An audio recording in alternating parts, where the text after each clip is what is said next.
ก็อู้ไปสบายดีมายังคณะกรรมการและทานผู้ชมทั้งหลายน้องที่ชื่อว่านางวันพุนปัญญาสิทธิ์มาจากโรงเรียนโมตุนกุลามื้อนี้น้องเองสิมาร้องเพลงที่มีชื่อว่าเราอายที่เมืองเหนือซึ่งจะเป็นแนวใดนั้นเชิญทานรับชมและรับฟังได้ โลโลจะเหมือนมือกันนี่เปรียบเพื่อไม่รู้ งามลายเทเดมนต์เสน่ห์แดนดินที่เหนือได้มานับว่าบุญเหลืออายโยงเมืองเหนืองามมีเสน่ห์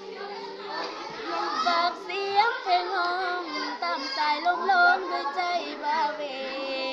เมืองเหนืองามมีเสน่ห์ที่ทอดอายเดยามนอนฝันเห็นเพลงหลวงพระบาทเสียงดังทั่วโลกโลกาคนขับทุกเสนียงวาจาลิ้นบุญเดือนห้ากับก่อนเนื้อเย็น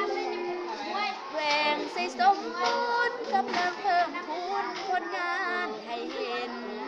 แหวงเสียงควางผูกให้น้ำเด่นลมพัดเย็นเย็นขับพวนลายแหวงอุดมใสงามหลายน้ำกัดโยละปาขับสำเนื้อไอลืมแล้วว่ายามอ่านจากลาว่าพันควันใจแหวงพระสาลีแดนดินที่มียังโลกไม่อายทะเลภูเขาเมาใหญ่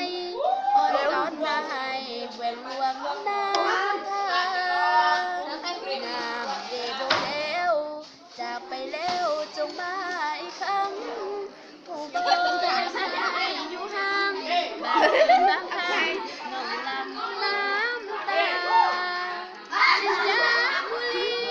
คุณสร้างปีนี้ได้จงมาวันคืนน้องภาวนาเราไอ้กลับมาเมืองเหนืออีกครั้ง